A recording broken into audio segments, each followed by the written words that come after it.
And that sediment gets pushed around. We can see, as the currents flow in and out, the swirls of changing colors due to this sediment flow. That sediment is coming from the glacier. Remember that I mentioned these glaciers carve out these valleys and carry with them much of the rock and dirt that it picks up along the way. And so when the glacier melts, or when pieces have off, those pieces of ice are full of that sediment, and that's inputted into the bay. We call it silt, or glacial flour. It's finely ground up rock.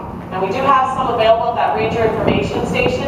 If you want to get a feel for what it feels like and look at what it looks like when it's mixed up in the water column.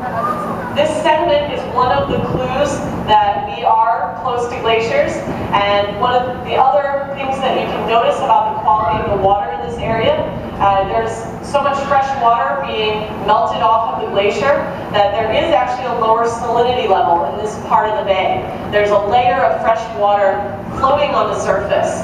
And in addition to that, the water melting off the glacier is significantly colder.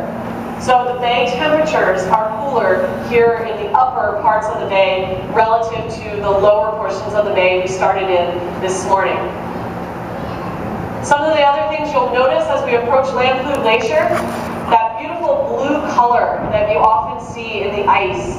And many of you have been asking about that color. The blue color is determined by the density of the ice. So the more compact and more compressed, pressurized the ice is, the less air and impurities there are in it, the more blue it will appear. That blue color spectrum bounces, reflects back to our eye more intensely. And coming up here on the left-hand side, you can see a part of Lamplugh Glacier that has been exposed by a stream of water that's actually pouring out of the face. And much of that exposed ice is that beautiful blue color. There's a lot of water flowing through this glacier,